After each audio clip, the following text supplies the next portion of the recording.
Seigneur, nous te faisons confiance. Et j'ai pris ce matin, Dieu vivant, pour mon frère et ma soeur, en tant que ton serviteur. Je suis en alliance avec toi. À cause de ton alliance avec moi, exauce-les, Seigneur. À cause de ton alliance à Golgotha, exauce-nous, Père. Accorde-lui ce que son cœur te demande et rends sa joie parfaite. Mon Dieu, merci pour ta fidélité et nous les verrons s'accomplir. Dans le nom de Jésus. Amen. Pour nous asseoir.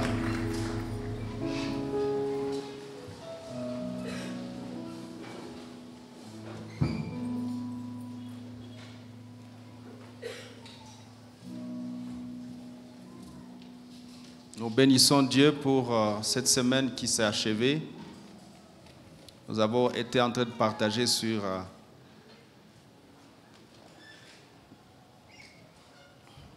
réussir notre parcours avec Dieu. Nous avons vu plusieurs choses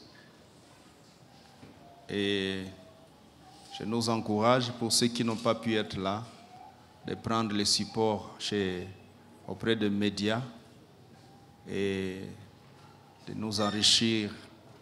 Et si vous voulez aussi prendre ça pour donner ou envoyer à un ami, faites ça pour que Dieu puisse atteindre son objectif pour lequel il nous a convoqués. Alors ce matin, nous voulons aborder ce sous-point, le point C, l'importance de la constance dans notre parcours pour réussir avec Dieu. L'importance de la constance. La constance. Dites avec moi constance. L'importance de la constance dans notre voyage vers la réussite. La constance dans notre parcours sur la terre. La constance dans notre marche avec Dieu. La constance dans notre foyer. La constance dans notre profession. La constance dans tout ce que nous faisons. En fait, la constance dans notre vie. Constance. Constance. Alléluia. Vous pouvez prendre Genèse chapitre 39, versets 1 à 6 et Galates 3, 1 à 3. Nous lirons ensemble Genèse chapitre 39, versets 1 à 6.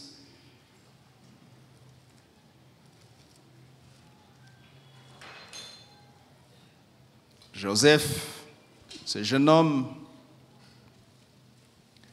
aimé de son père et mal aimé de ses frères, vendu par ses frères, il se retrouve chez une autorité militaire en Égypte, Potiphar, un notable du pays, Potiphar. Et voici que ce jeune homme est acheté comme esclave par Potiphar. Vous pouvez lire avec moi, nous voulons lire ensemble. 1 à 6. Alléluia.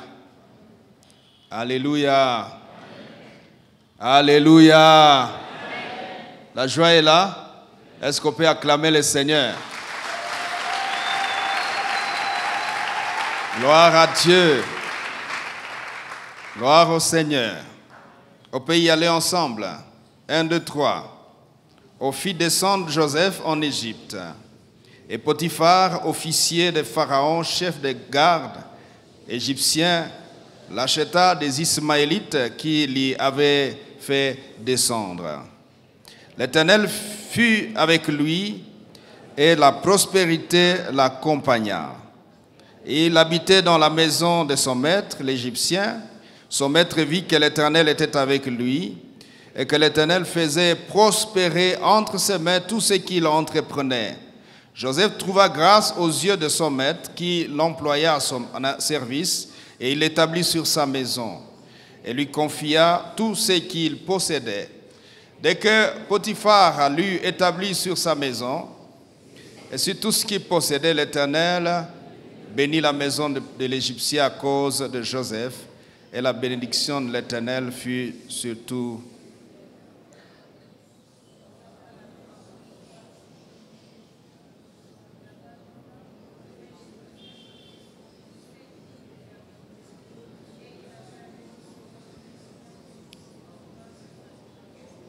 Joseph était beau de taille et beau de figure. Merci Jésus.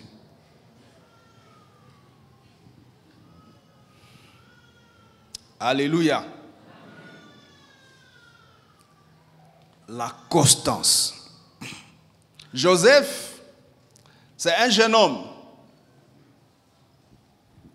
vulnérable. C'est un cadet. Il a des grands frères. Mais il a la grâce.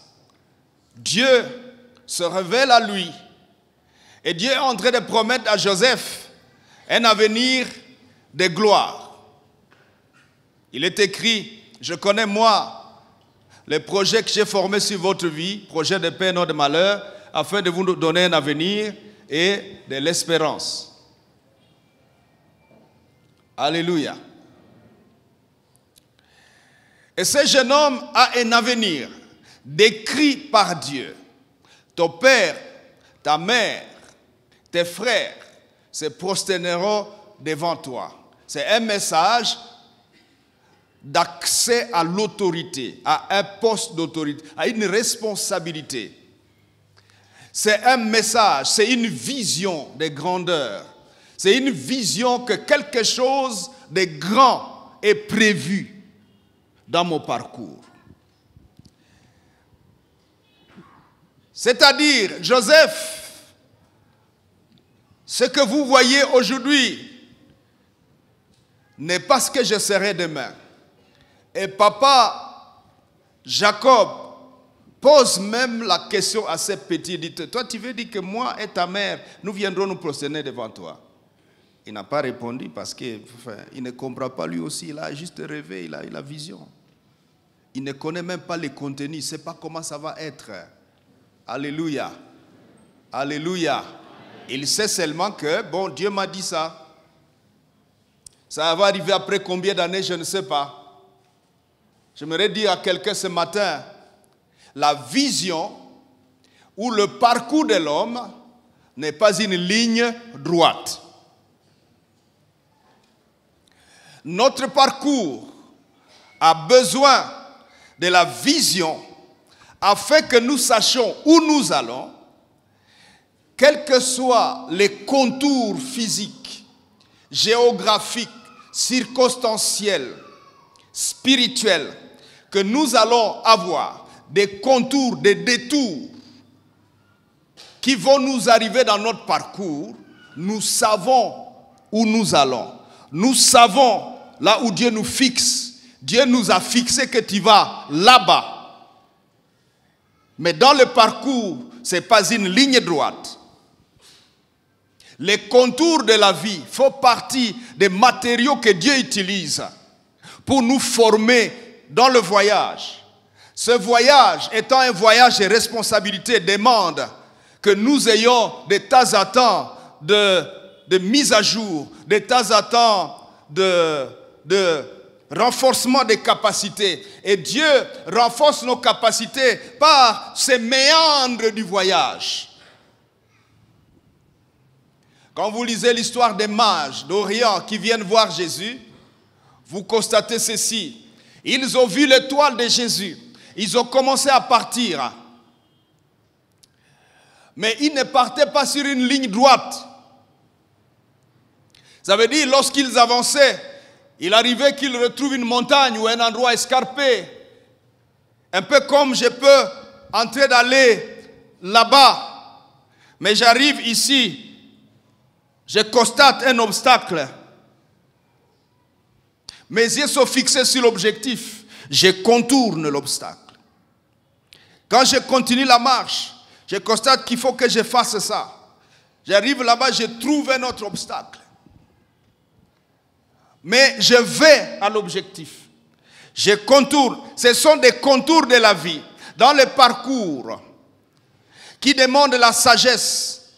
Beaucoup de gens n'ont pas évolué dans la vie à cause des obstacles qu'ils ont rencontrés. Ils ont dit, j'ai des difficultés, je ne sais plus avancer. Quel est ton problème? Il y a un obstacle ici. Mais tu vas où? Je vais là-bas.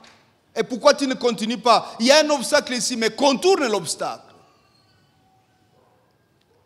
Contourne ça. Que Dieu te donne la capacité de contourner les obstacles dans ton parcours. Alléluia. Alléluia. Et puis ils sont arrivés à Jérusalem. Et puis ils sont partis chez le roi Hérode. Et quand ils ont fini avec Hérode, ils ont revu l'étoile. Ils sont allés jusqu'à destination. Ma vie est un voyage long ou court, mais avec une destination. Une destination. Alléluia. Alléluia. La compréhension de cette réalité va te faciliter la tâche dans ton parcours sur la terre. C'est pourquoi on chante « Dans mon parcours sur la terre, tout peut sombrer ». Quand ça sombre ici, ce n'est pas l'étoile qui sombre. Est-ce que vous me comprenez? Quand ça sombre ici, ce n'est pas la vision qui sombre. Ce n'est pas ma destination qui sombre. Ma destination, c'est juste un indicateur de là où je vais. Si ma destination est là-bas, la destination de l'autre est là-bas, je ne vais pas prendre cette route. Ma destination détermine dans quelle zone de voyage je dois me retrouver. Comme ma destination c'est là, je peux avoir des contours, mais mes contours seront localisés dans une certaine sphère, dans cette sphère ici géographique, dans cette sphère sociale, politique, nationale. Je suis ici, je suis en train d'aller là-bas. Si toi ta destination c'est au nord, ta zone de voyage c'est celle-ci. Pour l'autre dont la destination c'est par là, sa zone est ici. Il peut naviguer à gauche et à droite, mais il est en train de partir là-bas. Alléluia. Alléluia. Et dans ces voyages, ça demande la constance. Les inconstants dans la vie ont difficile à arriver à destination. Lorsque nous sommes inconstants, nous sommes malheureux. Les gens qui ont été inconstants dans leur parcours, même lisez la Bible, c'est des personnes qui n'ont pas abouti. Quand vous lisez Ecclésiaste, l'expérience de Salomon, il a une répétition, un refrain dans son écrit. Son refrain c'est « Tout est vanité ». Vanité de vanité. Ça aussi c'est vanité. Unaongea je weye. Vanité de vanité. Ça aussi c'est vanité. Lisez Ecclésiaste chapitre 2, à partir du premier verset même jusqu'à 11. Vous voyez Salomon en train de dire, j'ai décidé de donner à mon cœur tout ce qu'il va me demander. Voilà là où tu as commencé à cesser d'être constant. Quand vous lisez 2 Chroniques chapitre 1er, à partir du premier verset ou du verset 3 jusqu'à dans la suite, où il vient d'être roi, il vient d'être établi roi, succédé à Salomon son père, et plutôt à David son père. Ce jeune homme, il a des standards, il a des principes, il est constant. Il dit, je vais faire comme mon père David. Mon père allait pour offrir des sacrifices. J'y vais aussi. Et il convoque les peuples. Et nous y allons. chacun aussi va faire son offrande. Et ce jour-là, il fit 1000 holocaustes. 1000 holocaustes. Salomon, qu'est-ce qui se passe dans ton cœur? Je fais comme mon père, j'ai des standards. Et quand il finit de faire, Dieu vient le voir la nuit même et il lui dit, petit, tu voulais dire quoi dans ton offrande là? Il dit, je demande juste la sagesse. Pour faire quoi avec? Pour bien diriger ton peuple ici. Tu viens me donner un peuple grand, fort, mais donne-moi la sagesse pour servir ton peuple, les standards. Et il est constant dans ces choses, Salomon. Et à cause de sa constance, il monte. Sa vie est explosive, au point qu'il est écrit que Salomon rendit l'or en Israël, en Jérusalem, comme du sable. Prospérité explosive. Nous venons de lire de Joseph que Dieu le fit prospérer. J'ai dit au premier culte, aujourd'hui, il y a des gens qui prêchent contre la prospérité. Ils considèrent que prospérité, c'est peut-être quoi, ou péché, je ne sais pas.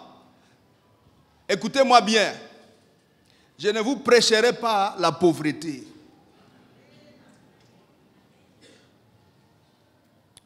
Ok, vous voulez que je vous prêche la pauvreté? La Bible dit, vous êtes ce que sont les pensées de vos cœurs. Si je vous prêche la pauvreté sera les pensées de vos cœurs. Et vous deviendrez pauvres. Fini. Quand je vous prêche la prospérité, je ne l'invente pas. Il est écrit, et Dieu fit prospérer Joseph. Seigneur, tu as commis un péché en le faisant prospérer. C'est un mal, tu as fait un mal? Non. Avez-vous vu depuis le commencement, quelle est l'idée de Dieu en créant l'homme? Un homme pauvre? Non. Créons l'homme à notre image, selon notre ressemblance, et qu'il domine, qu'il domine, qu'il domine. Au chapitre 2 de Genèse, il est écrit, et Dieu plantant un jardin en Éden, et il établit l'homme qu'il avait créé, et il lui dit, cultivez les jardins, gérez les jardins. Le jardin est une pauvreté? Non. Et quel est notre jardin? Notre environnement. Quel est le capital? Notre tête, nos muscles et notre environnement. Capital initial donné à tout être humain. Pour être pauvre? Non. Pour prospérer. Et Dieu fit prospérer Joseph. Avez-vous vu ça avec moi? L'Éternel fut avec lui. Nous avons parlé d'être avec Dieu hier. L'Éternel fut avec lui et la prospérité l'accompagna. Il habitait dans la maison de son maître, l'Égyptien. Son maître vit. Le maître vit. La prospérité vue. Archois et archoises, vous serez prospères et votre prospérité sera vue. C'est pour ça que même dans la cité, certaines fois, on attend ce genre de trucs. Oh non, les archois là, ce sont des occultistes. Pourquoi tout le monde a une voiture? Mais dites-leur que tout le monde n'a pas de voiture. Est-ce que tout le monde a une voiture ici? Mais ceux qui n'en ont pas encore, ils en auront. Mais pourquoi vous prospérez? Parce que vous ne recevez pas un message de pauvreté. Et si tu n'en as pas encore, tu es encore locataire, tu auras chez toi. Amen. Alléluia. Alléluia. Amen. Vous savez, nos gardiens sont venus ici, ils n'avaient pas de maison. Mais aujourd'hui, tous, chaque gardien a chez lui.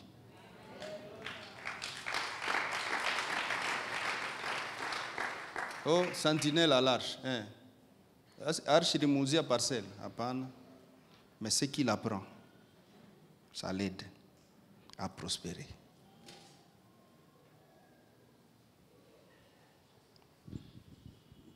Toi, tu n'es même pas gardien. Tu es assistant à, tu as, etc. Mais qu'est-ce qui t'arrive? Pourquoi tu n'as pas encore chez toi? Tu manges tous les salaires? Dieu n'avait pas prévu qu'on mange toute la récolte. Quand on récolte, on met de côté la sémence et on mange les soldes. On ne mange pas tout. Il faut économiser. Alléluia. Alléluia.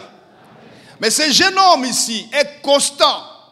Parce que lorsque vous observez son parcours, à un moment donné, maman, boss, dit, je ne sais pas si c'est elle qui a même fait qu'on écrive ça ici au verset 6.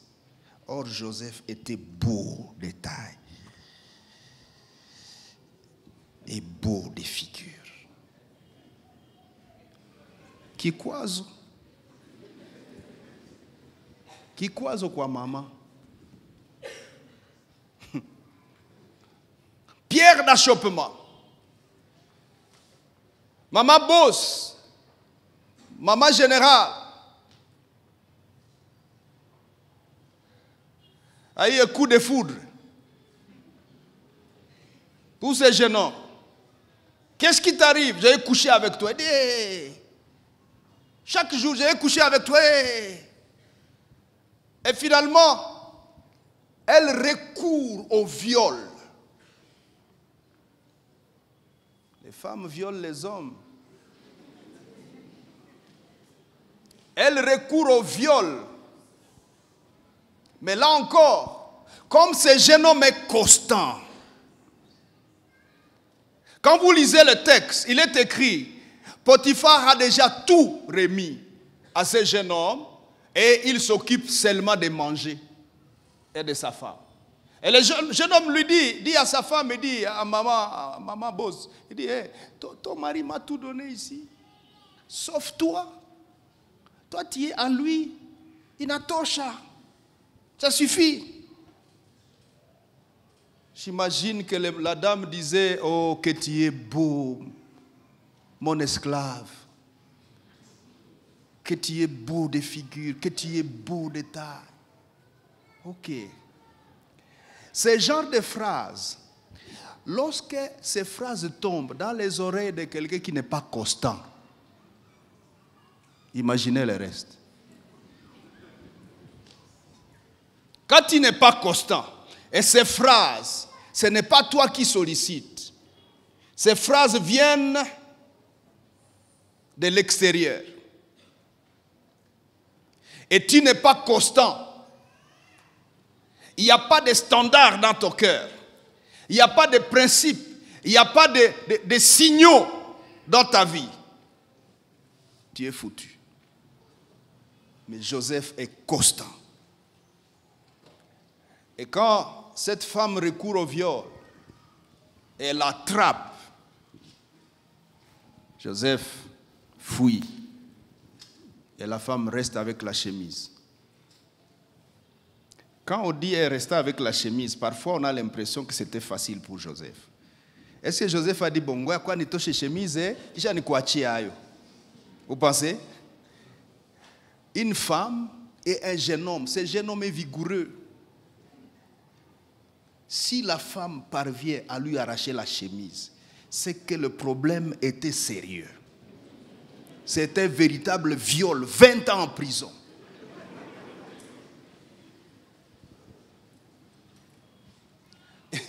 Et puis voici, ce jeune homme part, il part à prison. De la prison, il accède à la royauté. Qu'est-ce qui t'a aidé, Joseph? Je suis constant dans mon parcours. Si, frère, sœur, ce matin, tu réalises que tu es encore inconstant dans ta vie, il y a un certain nombre de choses qui te manquent. Paul dit, Dans Galates 3 et à 3. Il dit, qui vous a ensorcelé? Pourquoi, après avoir commencé par l'esprit, vous voulez finir par la chair? Qui vous a fasciné? Qui vous a ensorcelé? Qu'est-ce que tu fais face? À quoi tu fais face, Paul? J'ai fait face à un peuple inconstant. Ils ont bien commencé. Ils ont dit qu'ils donnent leur vie au Seigneur. Mais après, ils sont dans d'autres choses. Vous êtes inconstant, vous faites souffrir les serviteurs de Dieu. L'inconstance des membres d'une église, c'est un malheur pour les pasteurs. Paul, tes disciples à Galates sont inconstants. Qui vous a ensorcelé? On peut voir, c'est Salomon qui commence bien avec de bonnes déclarations. Mais quand il arrive dans la plénitude de la prospérité, et j'appelle à la plénitude de la prospérité dans cette église, que Dieu vous l'accorde. Prospère dans le foyer, prospère dans les entreprises, prospère dans les champs, prospère dans les campagnes, prospère à l'église, prospère quoi. Hein? Prospère. Mais non pas des essais de prospérité, la plénitude de la prospérité.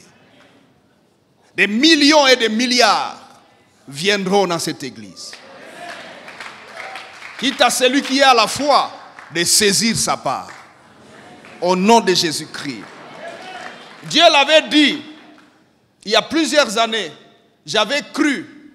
C'est pourquoi j'en parle. Et vous? Si vous croyez, vous en parlez. Et plus vous en parlez, vous proclamez. Or, la vie et la mort est au pouvoir de la langue. Alors, proclamez votre prospérité. Un avenir de pleine prospérité. Un avenir de pleine prospérité dans le ministère. Des ministères prospères.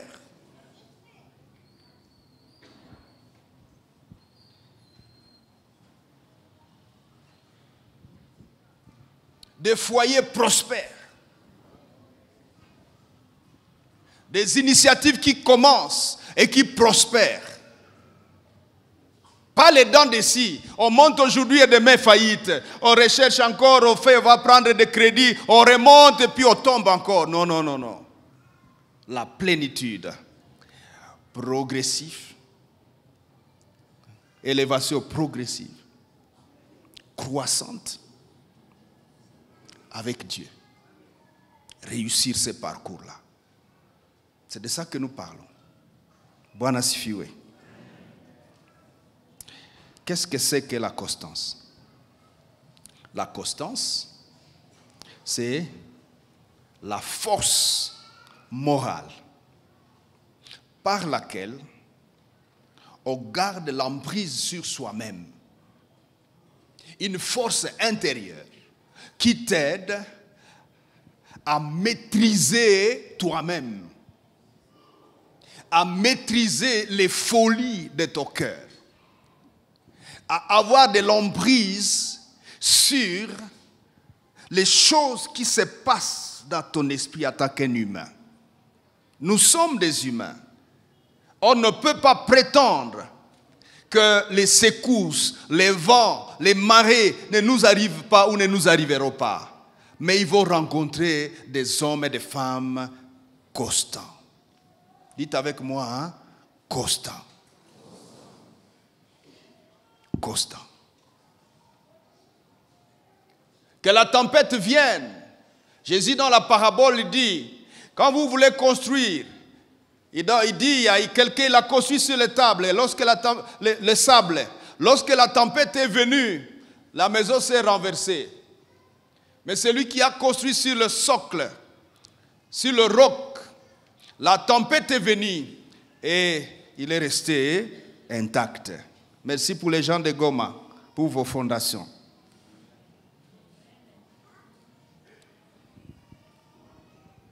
Hein? Merci pour les architectes, les ingénieurs qui construisent.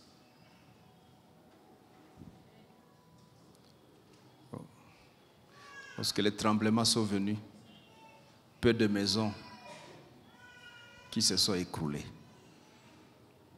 Stabilité des bâtiments.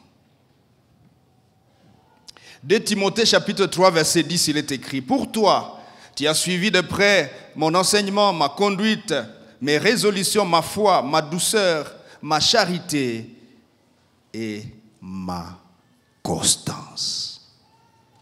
Paul, tu étais constant, oui, et Timothée doit suivre ta constance. Apocalypse 2, 19, il est écrit: je connais tes œuvres, ton amour, ta foi, ta fidélité, ton service, ta constance et tes dernières œuvres plus nombreuses que les premières. Je connais ta constance. Archois et archoises, permettez-moi de dire un jour, je connais la constance des archois et archoises. Je connais la constance des archois. Ils sont constants. 1 Samuel 12, verset 23. Samuel dit: loin de moi aussi de pécher contre Dieu, de cesser de prier pour vous. Je vous enseignerai les bons et les droits chemins. Il est à la fin de sa vie. Et il dit: j'ai prié pour vous depuis que j'ai été établi. J'ai grandi dans les temples. Je vous ai servi jusqu'ici. J'ai prié pour vous. Je vous ai enseigné la vérité. J'ai vieilli. Je vais bientôt partir. Mais loin de moi de pécher contre Dieu, de cesser de prier pour vous. Je suis constant dans ma mission envers vous. Je suis constant. Daniel chapitre 1er verset 8. Ces jeunes gens venus d'Israël, ils sont à Babylone. Les choses sont compliquées, ils sont esclaves. Ils sont des déportés. On les a amenés à la royauté. Et on veut leur donner des postes. Mais avec condition, vous allez manger les mets du roi sacrifiés aux idoles. Et ils disent au verset 8, nous n'allons pas prendre ça. Daniel est résolu de ne pas s'essuyer par les mets du roi et par les vins dont il se nourrissait. Nous sommes constants, nous connaissons les valeurs de notre Dieu chez nous. On est dedans. On a les deux pieds dans les valeurs de Dieu. Les archois et archoises, vous avez les deux pieds dans les valeurs de Dieu. Si ce n'est pas le cas, commence maintenant. Bwana sifiwe. Et au chapitre 3 de Daniel, versets 16 à 18, à l'occasion de l'adoration de l'idole du roi, ces jeunes gens refusent de plier. Et le roi les menace. Ils lui répondent: nous n'avons pas besoin de te répondre là-dessus. Voici, notre Dieu que nous servons peut nous délivrer de la fournaise ardente, ô roi. Sinon, sache, ô roi, que nous n'adorerons pas. Vous dites quoi? Nous disons, ô roi, que nous n'adorerons pas la statue que tu as dressée. Je vais chauffer la fournaise 7 fois. Il dit d'accord, chauffer. Si notre Dieu va nous sauver, c'est bon. S'il ne nous sauve pas, c'est bon. La constance à tout prix. La constance avec tous les prix. Hier, c'était le prix de ne pas manger la viande. On va manger les herbes. Comme nous mangeons les herbes dans ces tournants décisifs. On va manger les herbes. On en a parlé. Ils en sont sortis plus intelligents, plus frais que ceux qui mangeaient à la table du roi. Ça, c'était un prix léger. La nourriture, ce n'est pas grave, tout le monde peut réussir. Maintenant, il s'agit de la mort. Ils disent, on ne négocie pas notre constance. Nous n'allons pas négocier, monsieur le roi. Sache que nous n'adorerons pas. Si Dieu doit nous sauver, ça va. S'il ne nous sauve pas, on choisit de mourir. C'est bon pour nous, c'est bon. Vos standards sont terribles. Oui, nous avons la plénitude des standards de notre Dieu installés en nous. Écoutez mes frères, Dieu a besoin que nous puissions méditer la parole afin que la parole devienne comme des frontaux, comme des colonnes dans notre système de fonctionnement. Pourquoi on est souvent très fragile devant les vents, les tempêtes, les tentations, les péchés? Pourquoi on est fragile? Parce qu'il manque en nous des standards divins. Ça manque. C'est pourquoi nous sommes ballottés à tout vent. Nous allons partout où la société nous conduit. Aujourd'hui, c'est comme ceci que les gens dansent. Tout le monde danse comme ça. Aujourd'hui, il y a une nouvelle façon de vivre. Chaque soir, avant de rentrer chez toi, on passe sous un parapluie. Enfin, poussière. Ce sont des parapluies. Et tous y mettent des parapluies. Hein? Enfin, disons parapoussière. Pour que la poussière du volcan n'entre pas dans le verre. Et puis, on aura ça un peu court. C'est presque au-dessus de la tête. Et les gens sont là-dedans. Ils sont contents dedans, esclaves. Et ils ne se rendent pas compte que c'est bizarre, quoi. Ils sont dedans. Et ils rient, ils sont contents.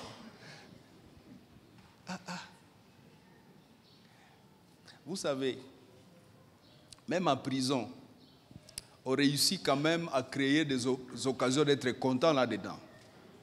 Même pour rien.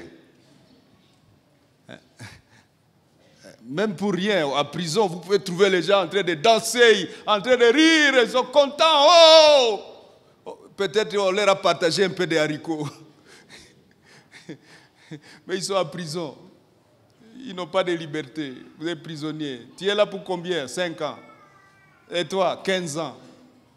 Et pourquoi tu ris? Tu n'es pas triste? Non, bon, on est en prison. Laissez-nous. Ok? Les autres sont en prison, mais ils ne savent pas aussi.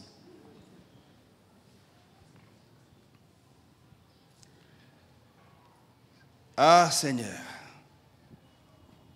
La constance. Dans Hébreux chapitre 6, versets 17 à 20, l'un de nos textes que vous avez ici, je sais que vous avez déjà mémorisé ça. Hébreux 6, 17 à 20, il est écrit: c'est pourquoi Dieu voulant montrer avec plus d'évidence aux héritiers la promesse, l'immutabilité de sa résolution intervient par un serment, afin que, des deux choses immuables dans lesquelles il est impossible que Dieu mente, nous trouvions un puissant encouragement, nous dont le seul refuge a été de saisir l'espérance qui nous était proposée. 19. Cette espérance, nous la possédons comme une ancre de l'âme, sûre, solide. Elle pénètre au-delà du voile, là où Jésus est entré pour nous comme précurseur. Et il a été fait souverain sacrificateur pour toujours, selon l'ordre de Melchisedec. Il y a notre espérance qui est déposée au ciel, là où Jésus est parti comme précurseur, pour nous ouvrir le chemin, pour nous préparer des habitations. Et notre vision, notre perspective dans la vie, est comme une ancre. L'ancre, c'est ce matériel qui stabilise le bateau. On le jette dans l'eau et ça stabilise le bateau. Mais pour nous, notre ancre a été jetée au-delà du voile, au ciel, afin que, pendant que nous vivons sur la terre, nous sommes stabilisés sur la terre grâce à notre ancre que nous avons jetée au-delà de cette vie ici. Et ça nous rend constants. Nous pouvons être ballottés à gauche, à droite. Mais nous sommes dans notre socle.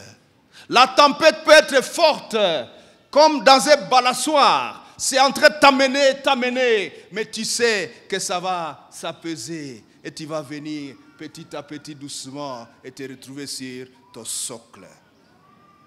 Dans ta constance pour poursuivre la route et arriver avec efficacité. Quand vous êtes inconstant, même dans votre foyer, vous ne savez pas y rester. Parce qu'aujourd'hui, vous aimez cette femme. Elle est tout pour toi. C'est vrai? Je peux voir.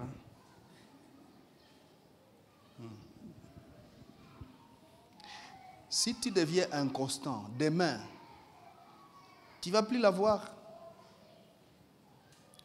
Tu vas voir la femme du voisin. Et tu vas dire, qu'est-ce qu'elle est belle. Qu'est-ce qui vient de t'arriver? L'inconstance dans tes sentiments. Ça n'arrivera pas, hein? Au nom de Jésus. Alléluia. Alléluia. Dans le foyer, pourquoi beaucoup de foyers s'écroulent? L'inconstance dans les sentiments, dans les perspectives, dans les appréhensions, l'inconstance dans la manière de voir la vie. On est inconstant. Et le diable en profite et il balance les foyers. Et les foyers chavirent. Quel est le problème? Tu es inconstant. Tu dois chercher la constance dans ton foyer. La constance dans ta famille. La constance dans ta profession. Hein? Beaucoup de gens, ils naviguent sur tout ce que les autres font. Il a vu que le voisin a acheté telle chose. Lui aussi, il achète ça. Et puis, qu'est-ce qui vous arrive? Constance. Voici quelques appuis de la constance. Je vais aller vite. Alléluia. Quelques appuis de la constance. Premièrement, la vision. Les choses qui vous stabilisent. La première chose qui vous stabilise, c'est la vision. Quand vous savez où vous allez, eh bien, vous savez qu'il y a des choses que vous ne pouvez pas faire et que des choses que vous devez faire. La vision. La vision. Si une église n'a pas de vision, elle va se retrouver dans toutes sortes de décisions, dans toutes sortes d'orientations qui viennent comme par des vagues. Aujourd'hui, ils sont dans ceci, demain, ils sont dans cela. Si une entreprise n'est pas stable, les leaders ne sont pas constants, ils vont bientôt tomber en faillite. Parce qu'ils vont affecter l'argent de l'entreprise aussi à autre chose, et puis à autre chose, et puis tout tombe en faillite, et puis tout tombe en faillite. La constance, très important.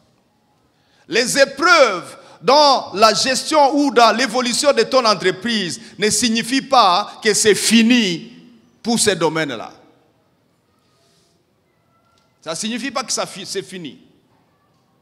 Tu as besoin de regarder autour de toi et de trouver des solutions. Alléluia. Alléluia. Dans Habakkuk chapitre 2 verset 1 à 3, vous pourrez lire cela. Il dit, j'étais à mon poste. J'étais à mon poste et j'ai guetté. Et j'attendais que Dieu parle. Finalement, Dieu a parlé. Mais ce qu'il a parlé, il fallait l'attendre. Et comme c'est Dieu qui a parlé, je me suis accroché à cela. Je m'accroche. La promesse s'accomplira. Et elle s'accomplira certainement. Certainement. Elle s'accomplira. Certainement. La vision, on a longuement parlé de la vision courant la semaine. Référez-vous à cela. Amen. Deuxième appui de la constance le caractère. Le caractère. Beaucoup de gens ont un caractère qui facilite leur inconstance. Si vous avez un caractère qui est favorisant à votre avenir, vous allez être constant. La souffrance de beaucoup de familles, c'est le caractère du leader. Quand le leader n'est pas constant dans son caractère, l'avenir de cette organisation est en danger. Alléluia. Être constant dans ton caractère. J'ai déjà enseigné sur cela ici dans les années passées. Comment le caractère se forge, en bien comme en mal. Vous pouvez forger un caractère malveillant ou mauvais. Et ça commence par, nous avons dit, l'information. L'information suivie de répétition de cette même information. Et puis suivie de la pratique de cette information. Et puis répétition de cette pratique de cette information. Et puis répétition, répétition. Finalement, cette information monte dans votre esprit. Et puis avec cette répétition, cet exercice, cette pratique, ça devient une conscience. Or, il est écrit dans la Bible que la conscience, c'est la lampe de l'âme. C'est-à-dire, c'est la conscience qui indique à l'âme ce qu'elle doit faire, où elle doit aller. Et maintenant, si ce que vous avez développé comme caractère est négatif, conséquence, vous êtes contraint de faire des choses bizarres. Je vous ai dit hier ou avant-hier, quand tu t'affilies à un voleur, tu deviendras voleur un jour. Tu t'associes à un voleur. Chaque fois que tu le vois voler, il revient, il te donne et te partage. Et tu prends. Ces informations sont en train de prendre place. Ça va créer le caractère de voleur en toi. Quand tu t'habitues à des impudiques, ces informations vont commencer à s'installer à vous. Et bientôt, vous deviendrez des impudiques. Et dans tous les domaines. Et pour ceux qui vont devenir des bonnes personnes, les informations, bonnes informations qui viennent en vous, qui s'installent, ça forge en vous les caractères bons et qui va t'aider dans la constance sur ton parcours. Troisième appui, les standards, les piliers de l'excellence. Les standards qui sont des piliers pour l'excellence. Une vie sans standard est ballottée de toutes parts. Quatrièmement, l'attachement ou l'alliance à l'être suprême. Nous avons dit le cœur de l'homme est enclin à chercher à s'appuyer sur quelque chose ou quelqu'un de plus fort que soi. Tout être humain est formé comme ça. C'est ce phénomène aussi qui pousse les gens à se tourner vers Dieu. C'est le même phénomène qui tourne les gens à se tourner vers le diable. Il y a comme un vide en nous que nous cherchons à combler. Et l'homme est en quête d'une sorte de garantie pour sa vie. Et cette recherche de garantie pour sa vie, ça pousse les gens à chercher à s'allier. Maintenant, quelle est l'alliance qui convient d'être prise? C'est l'alliance avec le Créateur. Vous voyez, tous les mouvements des êtres humains tournent autour des garanties de richesse, garanties de relations, garanties divines. Nous sommes venus à l'église pour chercher les garanties divines, n'est-ce pas? Les mouvements des hommes, si tu vois les gens passer là, même ceux qui passent là-bas, l'un, soit il va chercher un peu d'argent, l'autre va faire... Le motard, il est en train de chercher à faire entrer de l'argent. En fait, la vie de l'homme cherche quelque chose qui va devenir comme une garantie. Maintenant, l'avantage que les chrétiens ont, cette quête-là a déjà une solution. Nous avons l'Éternel Dieu, celui qu'on appelle le Dieu suprême, le Dieu tout-puissant. Dieu est la garantie de la vie. Donne ta vie à Dieu Donne ta vie à Jésus, tu seras garanti. Tu peux trouver. Et les gens qui ont cette garantie, leur cœur n'est plus en quête de quelque chose. Leur cœur est satisfait.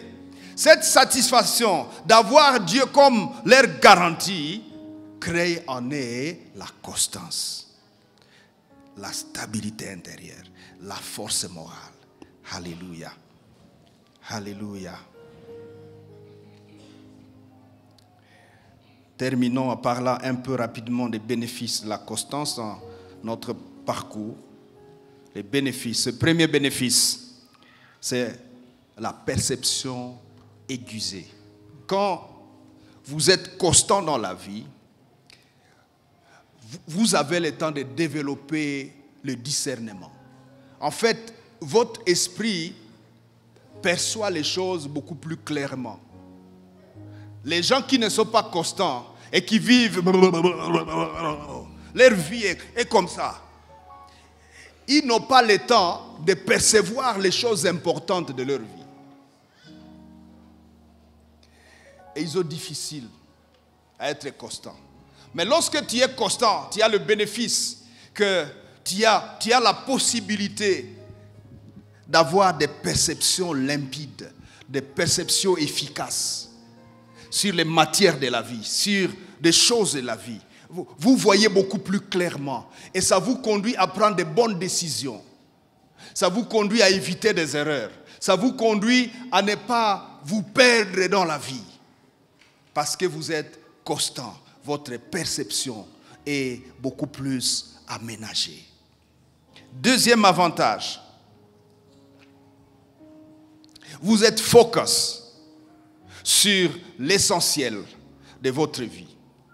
Quand on est constant, ça vous permet d'être focalisé sur ce qui est essentiel de votre parcours, de votre vie, c'est-à-dire votre vision, c'est-à-dire votre destination, c'est-à-dire ce que vous devez faire pour y arriver, tout ce qu'on a appris au courant de la semaine. Vous avez cette possibilité. Les gens qui ne sont pas focus, qui ne sont pas constants, ils ne sont pas focalisés sur une chose. Ils tâtonnent comme en plein jour. Ils sont dans ceci et dans cela.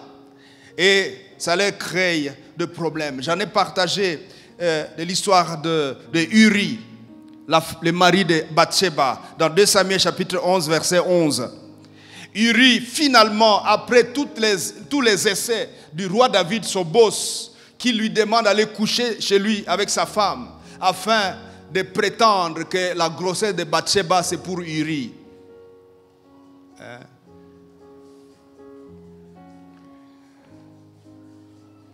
David fait face à un mur. C'est un mur. Ce gars, le premier jour, il vient, il se couche avec les gardiens. Le deuxième jour, David le fait enivrer plus fort. Il sort, ivre, il dort encore là à côté. Le troisième jour, David lui pose la question, pourquoi tu n'es pas allé chez ta femme? Il lui donne la réponse que j'aimerais que tu retiennes dans ta vie. Il dit, l'Arche et Israël et Juda habitent sous des tentes. Mon seigneur Joab, le chef de l'armée, et les serviteurs de mon Seigneur campent en rase campagne. Et moi, j'entrerai dans ma maison pour manger, pour boire et pour coucher avec ma femme.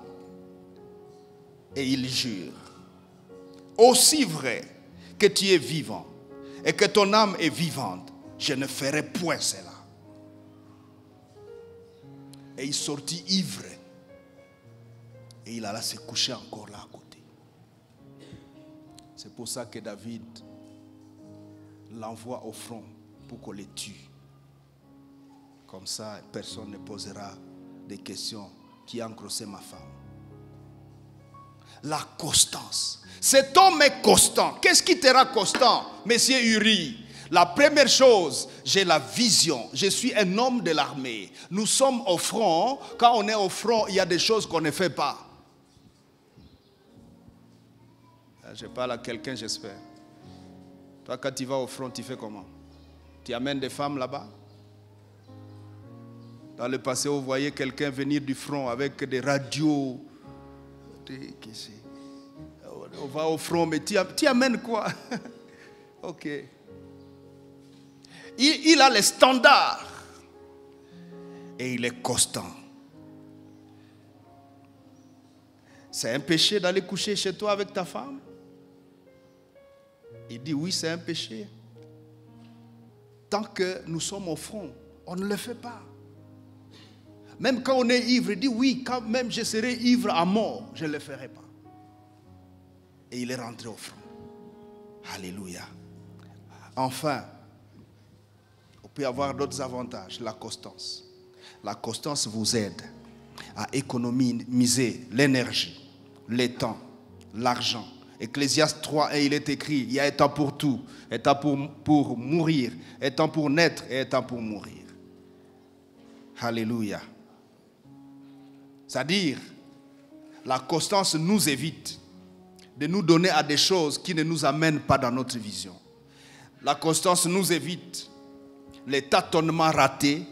La constance nous évite l'activisme. Les gens qui ne sont pas constants, ils sont dans l'activisme. Ils sont en train de faire des choses, mais ils ne savent pas ils sont dans quoi. Lèvons-nous ensemble. Nous allons prier pour clôturer.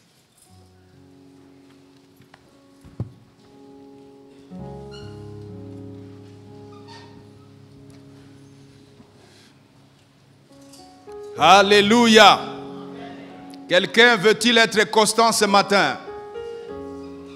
Si tu veux être constant, tu vas te lever, nous voulons prier pendant 1 minute. Nous voulons prier un instant. Tu veux être constant. Voici les appuis, les choses qui vont t'appuyer dans ta décision d'être constant. Et voilà les avantages que tu vas gagner. Alléluia. Alléluia. Et demain nous continuons le tournant décisif. Nous continuons le matin. Chaque matin, frères et sœurs, c'est la prière matinale. La semaine dernière, nous avons participé à la prière de Sion. Mais cette semaine qui commence, c'est toute l'église. Nous sommes là, nous prions, nous rachetons le temps pour renforcer notre accès devant le trône et obtenir les interventions divines dans notre vie. Tu veux prier le Seigneur? Tu veux lever la main avec moi et dire: Seigneur mon Dieu, j'ai écouté ta parole et je l'ai comprise. Ce matin, je prends la résolution d'être constant. En fait, Seigneur, j'ai été inconstant pendant longtemps. Mais aujourd'hui, je décide de mettre fin à la vie d'inconstance au nom de Jésus-Christ.